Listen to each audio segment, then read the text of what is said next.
Well, hey, it's Heidi, and thank you so much for joining me for today's episode on the Pursue Your Spark podcast. Please listen to the very end because we have a free giveaway of our author today, but the details will be at the very end. So, we're talking about retirement. Don't roll your eyes. We all are thinking about retirement one way or another and what we're going to do when we retire. Because we're no longer like way back our grandparents who wanted to sit on the rocking chair and take care of the grandkids and do nothing for the rest of their lives. We're active, we're vibrant, we want stuff to do. And our guest retired at a quite early age for when you think about retirement age. And she's sharing why it is super important to say yes to new experiences, staying active and embracing those new experiences, and ideas of what you could do if you're not sure, what would I do when I retire? So stay with us. And if you want to start a new lifestyle, if you're not sure how to start with your fitness and nutrition, grab your 5 for 50 Kickstarter for women over 50 and get started there with maybe a new experience for yourself. So let's get on with the show. I'll see you in a minute. I'm Heike Yates, a fitness and nutrition coach with 30 years of experience. I empower women over 50 to take back their health and strength to lead a vibrant life. Right now, you're joined by thousands of women over 50 around the world who stop dimming their light and instead ignite their spark. On this podcast, I do what I do best, taking complicated information about fitness, nutrition, and mindset strategies and breaking it down into baby steps that are simple, actionable, and sustainable so you can implement them into your life. I regularly interview some of the most inspiring women who share their honest stories on how they went from their worst to their best life so that you know you're not alone in your struggles. Join me as we redefine what aging looks and feels like by taking action and saying, yes, I can. This is the Pursue Your Spark podcast. Well, hi, everybody. Today I'm interviewing Heidi Herman. Heidi is retired from telecommunications and started writing children's books after her mother published a memoir at the age of 88. Heidi was inspired by her mom's work in the mythology of Iceland, and I have lots of questions about that. After publishing 2 children's books and a collection of folklore, she co-authored an Icelandic cookbook with her mom, and in 2018 published a novel. In 2019, she completed a work posthumously for her mom and wrote a motivational book called On with the Butter, based on the life philosophies she learned from her mom. Heidi currently lives in South Dakota, but snowbirds south in the winter to Arizona. In addition to her writing, she loves Scandinavian festivals, cooking, photography, travel, and exploring the outdoors. Heidi shares with us today why it is important to keep moving, keep doing, and besides, perfect for me as a German, everything's better with butter. Plus, what we do is when we retire, and retirement is not only for old people, as we will find out. Welcome to the show, Heidi. Thank you so much. I'm happy to be here with you.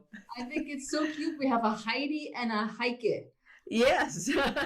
Because sometimes people call me Heidi, and I'm just like, no, probably not. Close, but not quite there. No. As Mark Twain used to say, that's the difference between lightning and lightning bugs. Right? I mean, yeah. Totally different. Same cuteness, though. Yes. Heidi, what do you like to do when you're outdoors? What's your favorite outdoors activity? I honestly, I just love being outside. Probably if I see a trail, I don't care whether it's a tough hike or an easy hike or paved or through the trees, or I love to just see where the path goes and just enjoy nature and meander through. And if there's a little chair, a seat, or a bench, so much the better. love the outdoors as well. And I love to, like you like to hike, and we're trail runners. So outdoors for me is definitely the place to be. Mm-hmm. Now, tell our listeners, what kind of a kid when you were growing up? Who is this Heidi writing books and novels and is very close to her mom? I was definitely a bookworm. Definitely. I spent a lot of time. I was a volunteer librarian. I read hundreds of books as a kid. And I think that was just so cool for me to open up the world of adventure and to become aware of the world as far as, reading fiction and nonfiction. I just love the idea of visiting the Azores and the Great Barrier Reef, and reading about these places as a kid. It kind of instills that sense of adventure. When I get big, I'm gonna go there, I'm gonna see that. And I think it's world building. It is. Did all those books that you read about become reality? Did you visit all those places? Oh, I have a lot more places left to visit. I visited quite a few here in the United States, but internationally so far, I've only gone as far as Canada, Mexico, and Iceland. So I have many international trips left to do. Yeah. I mean, right now, as we're recording this, we're in the middle of COVID. So we're hoping soon. It's been a year now since we all been laid low and stationed wherever we live in the world. And we're hoping that hopefully within the next half year or so that there's less or fewer travel restrictions. Yes. And we get to all those places. But tell me about your relationship with your mom. So when you think back in your early days, what was it like between you and her? Well, I'm actually the youngest of 10. So I am her last one. I was her baby. And yeah, and I have a sister who's just over a year older than me. So by the time we were growing up, it was kind of just the two of us with mom and dad left in the house. Everybody else had kind of graduated high school and moved on with their life. So it was my sister and I that had a lot of time to adventure with mom. And she would take us to the Shakespeare Festival in the park. We went to music, whether it was orchestra or strings, and we would go on these adventures to old cemeteries and do rubbings and kind of look at the different, back then, the pandemics that came through and how different families were wiped out. And we would kind of learn about, wow, okay, this lady lost her husband and 2 children, but oh, look over here, she got remarried. And you could tell the story of someone's life by looking at how they were buried and, have a little idea there. Other times we would say, oh, what are we doing today? Let's go look at open houses. Let's just go look and see what people are building. Or I remember there was once we were in Towanda, Illinois, where we grew up, and Peoria, Illinois is about a 45-minute drive away. And I remember it was a Saturday where we said, oh, what should we do today? And mom's like, there's that scenic drive over in Peoria. Let's drive over to Peoria and go see that scenic drive. Oh, yay. So we hop in the car and we go over there.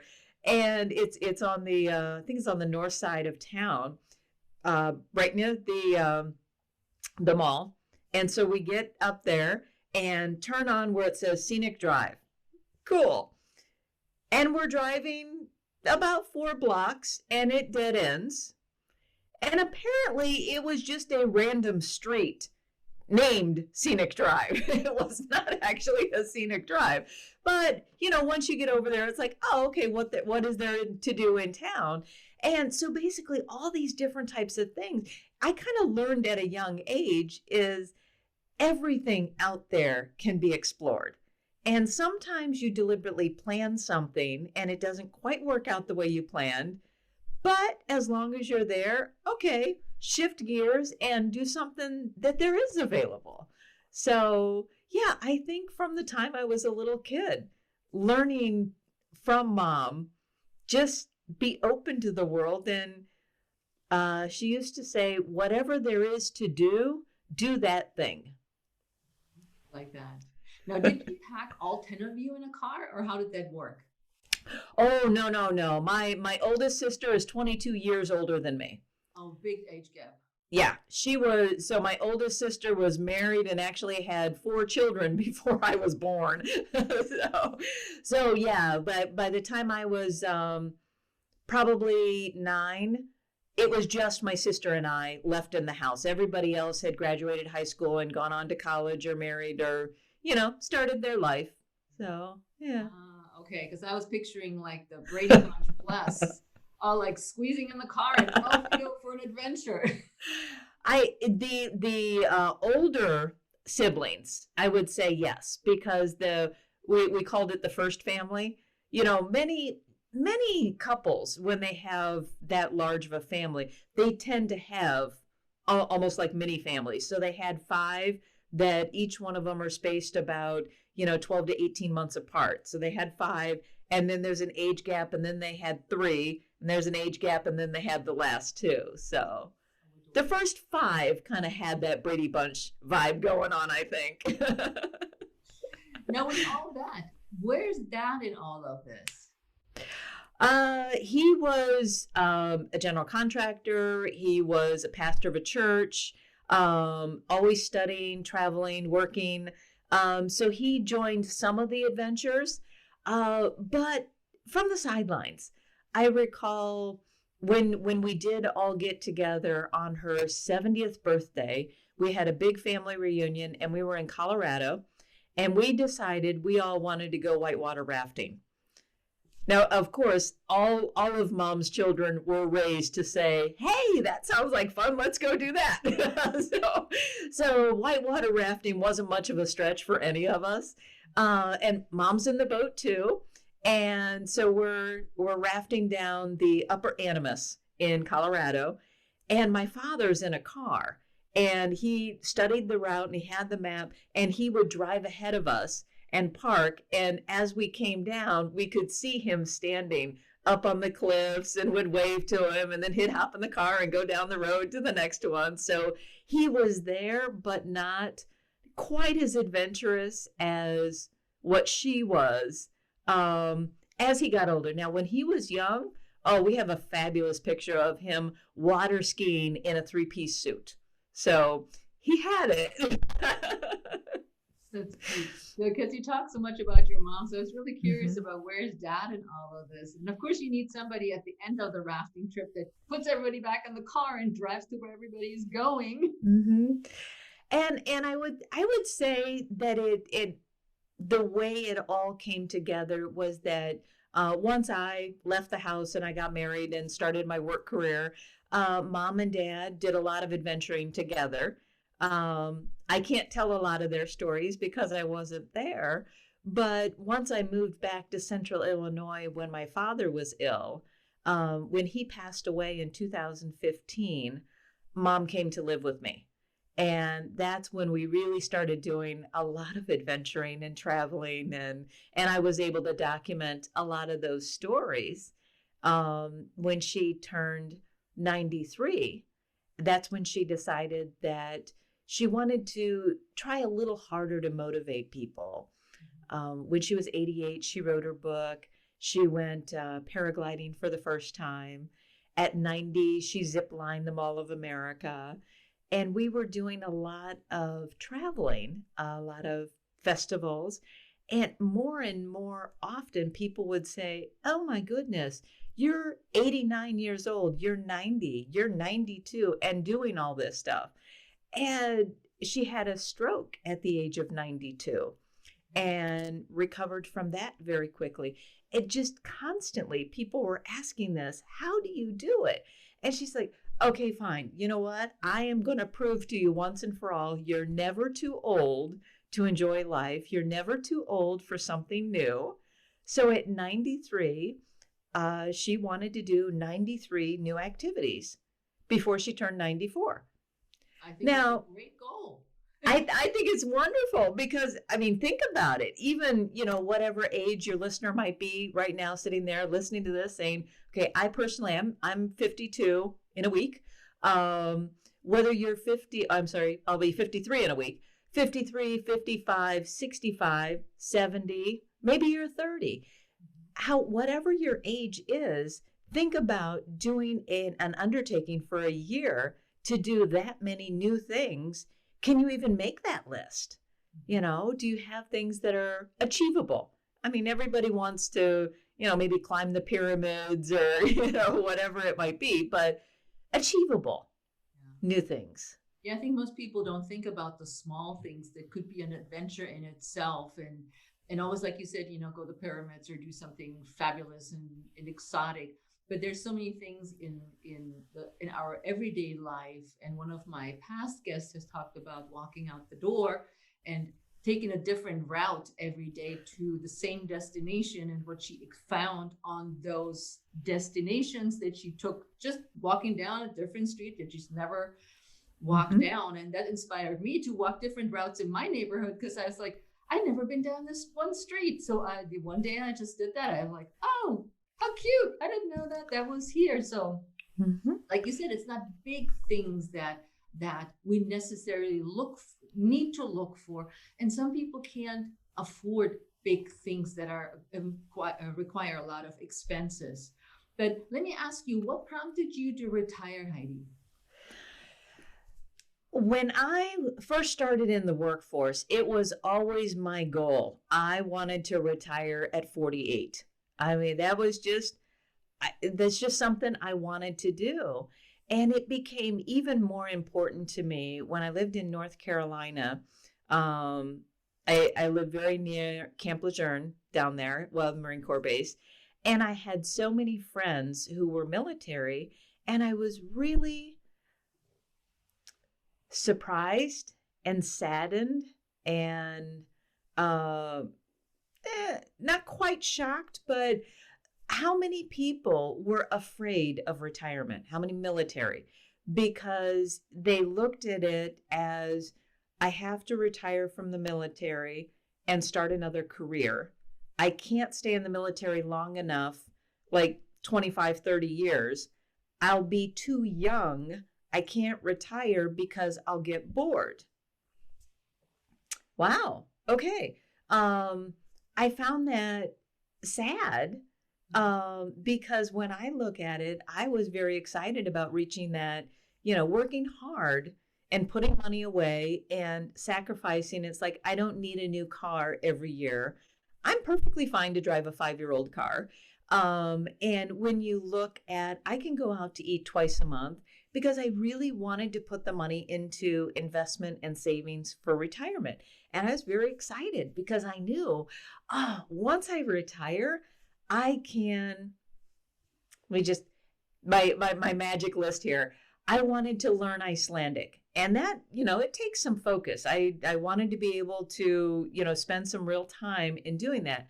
I wanted to write books, but I wanted to travel a little bit. And when I think of travel, going to every national park in the United States, to me, that's traveling, No, did you learn Icelandic? I am still learning. I have Zoom classes twice a week with an instructor. So can you say something Icelandic? I've never met some. I'm still on my list of places to go. What does Icelandic sound like? Ég tala smá íslensku. Ég tala ensku, smá spænsku. Yeah. Oh my Yeah. goodness. I said I speak a little Icelandic, I speak English and a little Spanish. So. Oh my goodness. Say your mom's name, because I could never, I didn't even put it in the intro because I couldn't remember. What was her name? Ida Jónasdóttir. See, there you have it, people. Ina Jónasdóttir. Yes. Yes. And when you break it down, Icelandic is a fascinating language because it's a lot of compound words. Their last names, they're a patronym society, which means the father's first name becomes the child's last name. So you're identified by who your father is. So my mother's father was Jonas, Jonas. So she was the daughter, Dottir, the daughter of Jonas, so Jónasdóttir. And her brothers were, their last name was Jonasson, because they were all the sons of Jonas. Yeah. Oh, interesting. It's almost like Spanish. In Spanish, they do that too, that they add the last name from God knows who. All their like 3-4 names at the end. How interesting. Well, thanks for teaching us a little Icelandic here, because I was like, this is cute. This is one of my questions. I want to know. Yes. Yes. And a tiny bit of trivia. The word vik in Icelandic means harbor, and the capital city, Reykjavik, Reka is smoke. So when the Vikings came up and they saw that little bit of haze coming up, it was not a volcano. As the story goes, it was most likely the hot springs and some of the gases rising there, but they named it Smoke Harbor. So that's what Reykjavik means. Hey, another good thing. See, I love having interviews with guests like you that are like teaching me things. Yeah. This is cool. So you're so immersed in this Icelandic culture. You know so much. We could go so many different directions, but I want to focus on you and your connection, and then ultimately on with the butter. But you created a lot of children's books, and I'm getting to one of those at the very end. But you're saying that your content is motivational content with women's fiction with strong characters. Yes. Speak a little bit more about that. When I first started writing, it was really inspired by my mom's memoir. She wrote a childhood memoir on what it was like growing up in Iceland in 1935. She met my father during World War II at a USO dance. Very romantic. Yeah. So when she wrote her memoir, she talks a lot about the hidden people and the trolls of Christmas. They don't have Santa Claus, and the monster worm. And I just thought some of these stories were fascinating. So I wrote a children's book on the trolls of Christmas to introduce those to American children. And then I started researching the folklore, and I was fascinated about how folklore really shapes the culture and how it teaches certain standards and outlooks and philosophies to children. And if we think about that, like some of the European fairy tales that we tell here in the United States, whether it's The Princess and the Pea or Cinderella or Snow White. In a lot of these, the princess is always beautiful and she's good. The prince is handsome and he's good. The witch, if she's ugly, she's bad. If she's beautiful, then she's probably a fairy, so she's good. And dragons are the enemy, and they must be killed to keep everyone safe. And that is kind of like the core basis of how we start interacting with culture and society and with others. What I loved about the Icelandic folklore when I started looking into it is they have stories that protect the land. If you harm the land, the hidden will punish you, and your crops will fail or your house will fall down, and these crazy things will happen. But there's a wonderful folklore about trolls that kind of attack humans, and then when the priest comes to try to exorcise them and throw holy water at them, the trolls beg for mercy and say, even the wicked need a place to be. So their priest decides that 3/4 of this cliff are for humans, but 1/4 humans don't go there because the trolls need a place to live.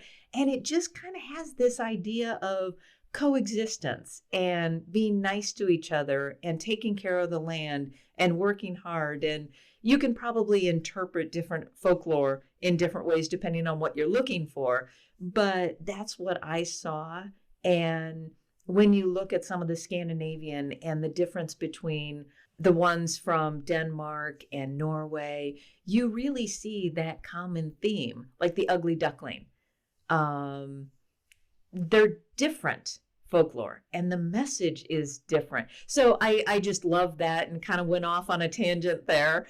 But then when it came time to say, what do I really, really want to write? And I started on women's fiction. I started incorporating some of the Icelandic into the storyline.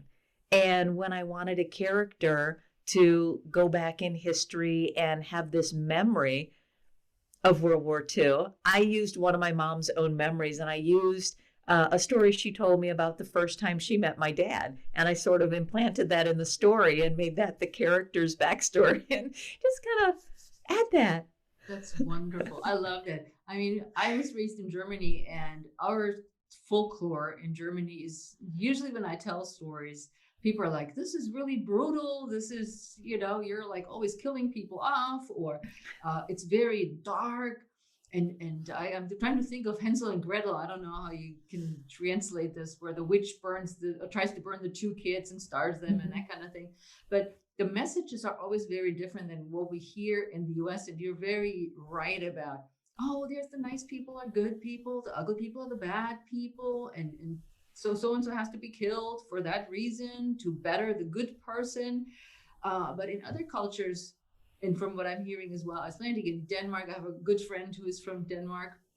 The stories are very different, have a very different interpretation or meaning to, like you said, we want to protect the land. It's not all trolls are bad, or they're whatever they are. So I love that idea, because I think more than ever, we need to be aware of our environment. We need to do more. We need to be kinder to each other. We need to lift each other up and not tear each other down, and support women, strong women that can lift other women up to become just as strong if they don't have the confidence to do that yet. And I think that's sort of, to me, at least from what you said, sounds very reflective of that. Yeah. I definitely try. The women's fiction that I'm working on now, I have a new series that each one of the books is really strongly focused on that interpersonal relationship between friends, the emotional responses to challenges. And I'm working with characters in the 50 to 60-year-old, changing life perspective and how you deal with that. So kind of focusing on that, it's important to me, because like you say, just holding each other up and giving each other more resources and different ways to look at things and different tools to overcome challenges. I just think that's so important. Yeah. And that with that, I pull it back to the On with the Butter, because I'm holding On with the Butter here in my hands, people. You can't see it unless you watch the video, and you have a chance, and I will talk about it at the end, to get one of those books from Heidi. But so we're going back to the butter. The title, yes. And it doesn't only go on your hips. That's a different fitness thing. But so when you say, okay, On with the Butter, give us what On with the Butter is, and tell us a little bit more about it. Well, it was inspired again by my mom. And she used to say that the way to stay young was to just keep moving. That was her big mantra. Just keep moving, just keep moving. And there's an expression in Icelandic that is "áfram með smurðið," and it literally translates to "on with the butter." And it's like an encouragement, like get the lead out or get a move on. And it means to forge ahead or just keep moving or continue on. And that was really the perfect title for this book, because that's what it's all about. Some people have this innate ability to find things to do, and they're active and they have such motivation. And other people are like, well, I need a little help. I don't know quite what to do. So I wanted to tell some motivational stories from my life, from my mom's life. And then in each chapter, I give a lot of examples on things that you can do relating to a particular topic. And then at the end of every chapter, I did 10 to 12 challenges. So it's like, go out and do this, get involved. And hopefully, if you read through the whole book, there's over 200 individual ideas on things to do and how to increase activity. But it's definitely my fondest wish that people would use this as a starting point to get the wheels turning, and then to come up with another 500 things to do on their own. Do you think that, I mean, and you've heard this about your mom, and you really are a reflection of your mom as far as adventure is concerned. Thank you.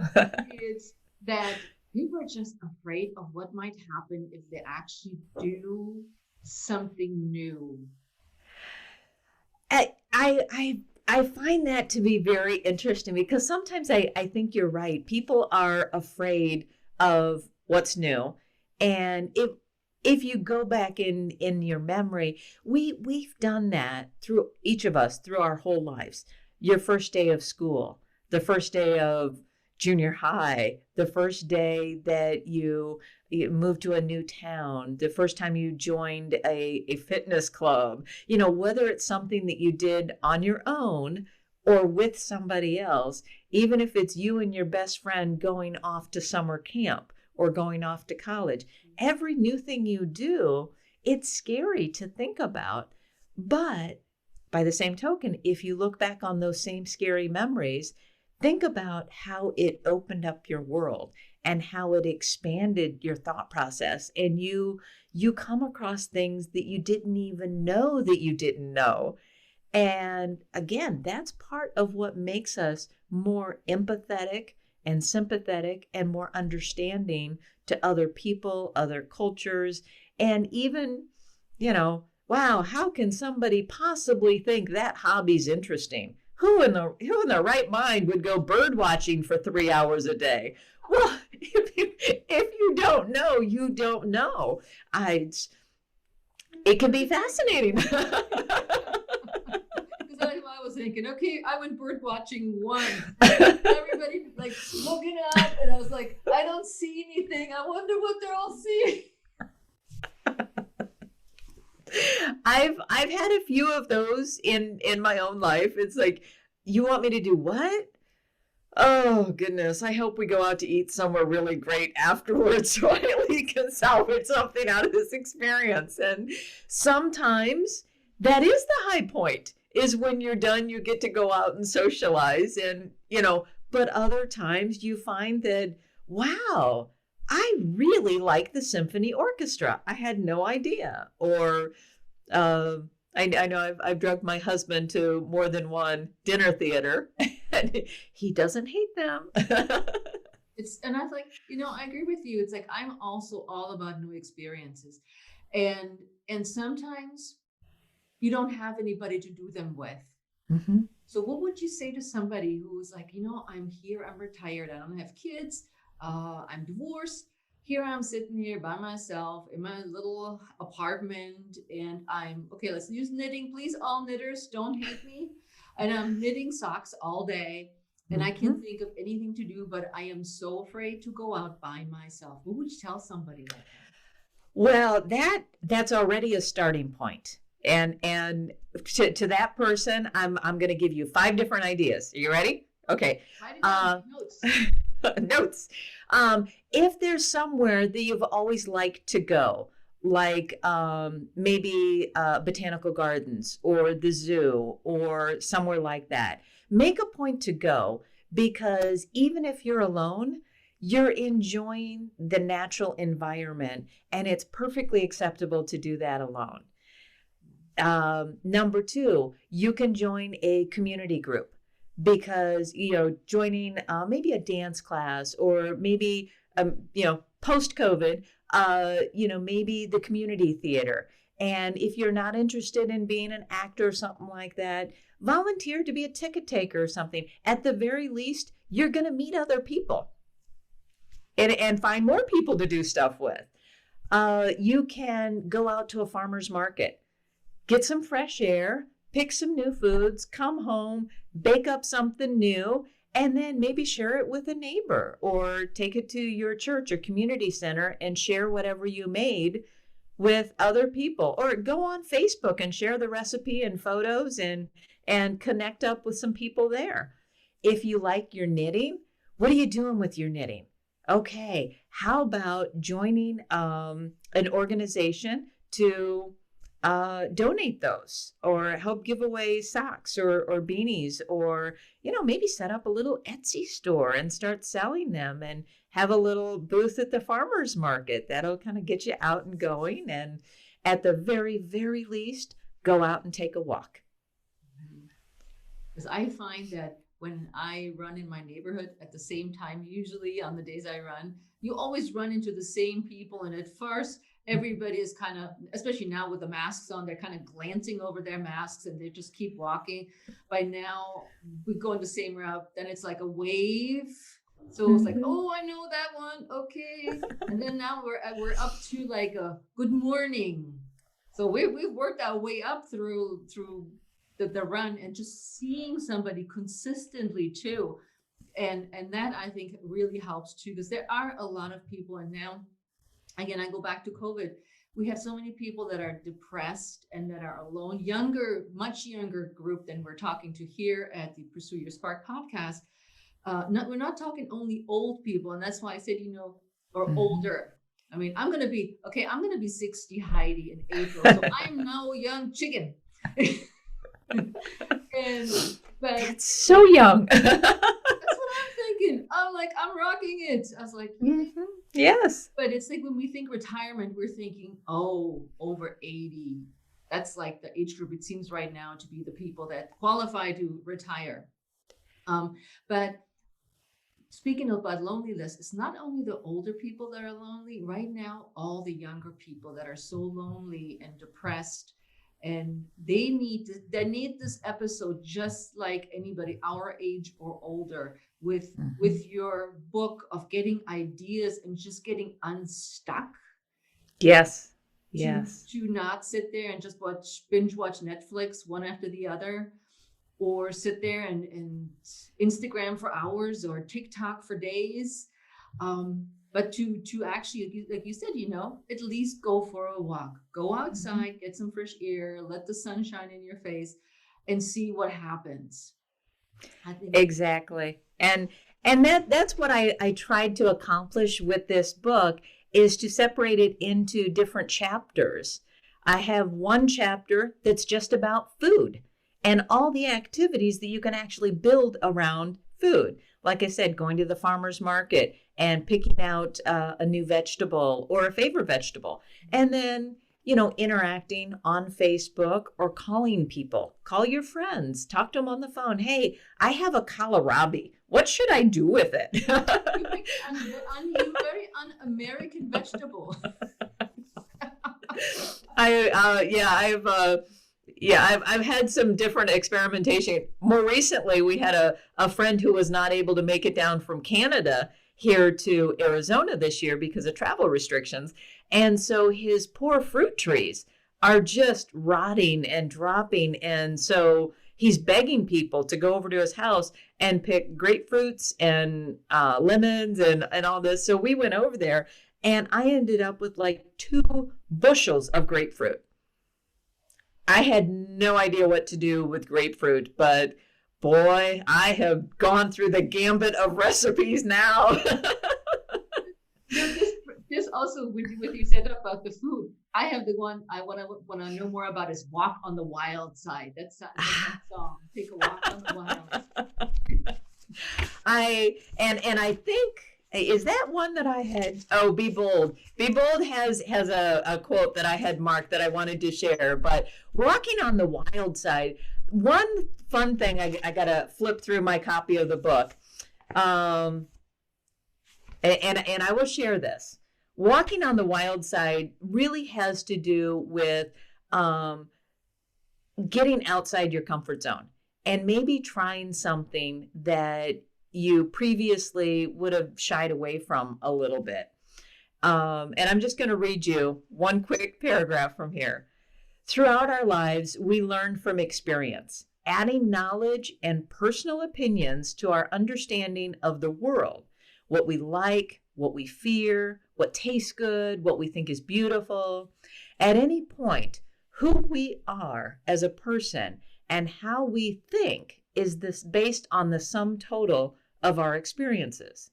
And as long as we're alive, we can keep adding to that total. We can have new experiences that affect our understanding and attitude. So it stands to reason that the more diverse the experiences are, the greater the sum total of our life will be. We're never going to know how much we're truly capable of until we step out of our comfort zone. Amen to that. And so that's really what it's all about. And for some people, that might be, like I said, joining a local theater group. I'm terrified to get on stage. I don't want to do that. And being able to take those first baby steps and maybe start out as an usher or a ticket taker or working on the scenes or working on lighting. And maybe after a couple of seasons, maybe you'll be good getting a bit part because you'll be surrounded by friends at that point, right? Very true. Very true. Yeah. So we can take that in every aspect of our life. And let's see, I think my challenge list in that chapter, let's see. And this is one where it can be doing something by yourself. One of my challenges, go to a movie or dinner by yourself. Be okay with who you are. Enter a contest, poetry writing, baking, pie making, whatever. Attend a masquerade party or a costume party in the most unlikely costume that you can think of. Whatever is like completely opposite of your personality that would really surprise everyone. Go as that because it's fun and it gets you out of your comfort zone. How about toboggan down a ski slope? Oh, I'm all about this. Oh, yeah. Join a challenge like a 3-legged race or a juggling contest. Attend something you'd always assume that you'd dislike, like the ballet, maybe an escape room or an educational seminar. Something you think you'll hate, go do it anyway. I found that when I grew up, my parents thought of classical music as noise. And wow. they were like, this is really awful. We're not listening to this crap. What is all this? And so I never really was exposed to classical music other than you hear your normal Haydn or whatever, Mozart, and you knew the ones that everybody plays on any commercial. Mm-hmm. You're like, oh yeah, I know this song. That's from the elevator. Until I met my now husband, and he is a fan of anything classical. And so our first date was to the Kennedy Center here in Washington, D.C., to a beautiful concert by the National Symphony, and they played Haydn. And I sat there and I started crying because it was so beautiful. It is so beautiful. Yes. And I had no idea. And I was thinking, should I go on a date with this guy? I don't know. Classical music, my parents always said, this is not so great. Rock and roll is much better. And I never took it upon myself to explore it on my own, which I was like, I could have done that. Why did I never do that? Whatever, it just didn't happen. And now it happened. And we frequently go to concerts when things are open, or we now stream it in our living room, comfortably in our couch. And he's on his couch, I'm on my couch, and we're like, okay, are we going to do American theater today or what? So I am all about something that you think you may not like. That's really something where you go, what? Actually, I do like this. This is kind of cool. Yeah, absolutely. Now, which brings from the wild side, we're moving into the playful side. Now, that's my final playful. Then I have something else. The playful side. So what would be a playful thing? One of the great examples from my mom. Now, me personally, I do all kinds of playful things. My mom would go with the kids into a pitball playroom. It's okay to do that. When you go to the park, it's okay to play on the swings or the teeter-totter. But as we get older, playtime can actually be so many other things. It might be actual games, board games, card games. I had so much fun with my mom when we had a hoverboard here. We put with the seat on it, of course, so it ended up being like a little go-kart. And she's zipping around here and that. Just taking a drive in the desert in the four-wheeler. That can be playing. especially if you stop and collect rocks or, what each one of us has something different. And we need to be careful not to try to put a box around things. I recently finally figured out something about myself, which was like a huge revelation. And now when I look back, I'm going like, well, that was really kind of stupid. I don't know why that wasn't obvious to me sooner. My husband is a big fan of chess and like backgammon and these really challenging focus games. He loves to play poker, and I struggle with playing chess. I don't have the strategy for it, and I can't get into all the moves and the intricacies and that. And a lot of these games where you're moving the pegs and you're counting and having to follow all that. Me, I love it when the ladies want to get together and play bunco. I like to play apples to apples. I like to have, set up the Wii and get out the games in the Wii. And I realized that my husband is very analytical. He's incredibly smart in math, and he loves the mental challenge and the one-on-one, that focus. And me, I don't enjoy a game if I can't talk and laugh and cut up and snack and have my wine. And if it's a game where I need to be focused and quiet, I don't find that fun. It is not. I'm with you on that one. My husband is the same. I don't have the logic to actually remember what the heck I just did and why I did this on a chessboard. And even, you may have seen the movie The Queen's Gambit. Yes. And that was really great. And I'm like, afterwards, I totally will understand those moves. Nope. I love the story, but I'm like, no, that's definitely doesn't tick with me in my brain. Mm-hmm. I downloaded an app on my phone so I can play chess against a computer. I still don't get it. I still don't find it fun. But I play trivia. I play word games. I like Boggle. Some of those I'm more letters than numbers, but anything where I can interact and cut up and have fun, and I don't have to have the challenge of winning. To me, that's fun. And other people like that challenge of I want to compete and I want to win. And that's great. That's more fun because some of these silly games, someone who likes the challenge, they're going to find that too silly and that's not going to be fun. So we need to understand our own personalities and say, what is fun?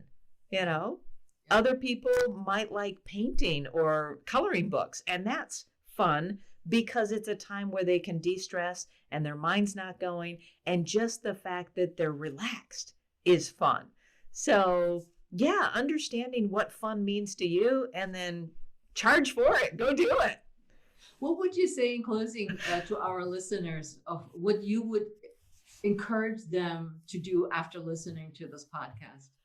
Oh my goodness, everything. I encourage you. Yes, go get the book and just read through it. Definitely make sure you spend time outside. I've got a lot of scientific references in the book on why all this stuff is really good for your brain and good for your body. So definitely read the book so you understand the science behind why all this is good stuff for you. But go outside, have fun, and don't let a pandemic keep you from living. Because just like when we get old, if you got a bum knee, that doesn't stop you from doing things. You just do things in a different way. Look at this pandemic the same way. Fine, there might be stuff that you can't do in the way that you used to do it, but that doesn't mean you can't do stuff. Just do it safe. Very true. And that's what I keep preaching to. It's like, you're not too old to do anything. I mean, your mom is the perfect example. At 93, zipping around, doing all kinds of stuff, being ziplining at 88, and then doing all these adventures. It's like, don't let a disability or aching back, anything like that hold you back to live your dreams, to be vibrant and to be outgoing and to to, don't think now I'm retired, I can't have any butter. Exactly. Spread that butter on your life. It may be a metaphor, but just go do it, embrace it. And you woke up this morning, you're breathing, live today. Yep. Heidi, what would you wish other interviewers have asked you that interviewed you in the past? Because you've been interviewed by many other people. And I was, especially when somebody like you who's very well known, has written several books, people want to know all this stuff about it, and they always ask pretty much the same questions. But what would be one thing you said, why don't they ever ask me that? Oh my goodness. That's an unexpected question. Well, I honestly, for me, I am such a talker, and no matter what you ask me, I probably spin in some, strange direction anyway. But I think what it comes down to is really this message of on with the butter, and why it's important. And I don't know, as far as asking me sort of like every question that keeps popping in my head, I'm going like, nope, that's been asked before. No, and I'm sorry, I'm not sure I can come up with a question for you. That's no problem. I was like, I'm just curious, and I had some guests that I asked a question, and they were like, I wish they would ask me this. But if you don't have anything, and everybody does a really great job asking you all kinds of things. Now, yeah. My final question is, where can people buy your book or books? And since we're talking about specifically on the butter, I want to say, before Heidi says what she has to say, is that if you leave a review on the Apple podcast at Pursue Your Spark, you can have one copy. We have 2 copies, so gotta hustle, man, to get a copy of Heidi's book in your inbox. But if you're not the lucky winner and you didn't act soon enough with a review, where can people get your book, Heidi? My book is available at all major retailers. You can get it from Apple or Barnes & Noble or Amazon if you like the ebook format. It may be in stock at your local Barnes & Noble store. If not, you would need to ask for it. It's also available on my website, HeidiHermanAuthor.com. And if you follow the link through the website and order it from the publishing company, you can get an autographed copy. So there you go. And where can people reach you on social media and connect with you? Heidi Herman Author is on Facebook and LinkedIn and Instagram are the 3 platforms that I am most active on. Yeah, I checked that out before the interview. I'm like, I love when it's easy. It's hard when people go, oh, I'm Heidi H here. I'm H Herman there. I was like, no, this is easy. So people can find you. So thank you so much for being here, helping us spread on the butter on our life. Yes. And it was a pleasure talking to you, Heidi. And a pleasure talking with you as well. And I forgot one last little thing. If you connect with me through Facebook, you can follow that link to the On With the Butter group on Facebook so you can share your adventures with everyone else, and let's help motivate everybody to stay active and have fun. This is fantastic. Okay. Thank you for sharing those. And Thank you. Guys, we have all the links in the show notes, so do not worry.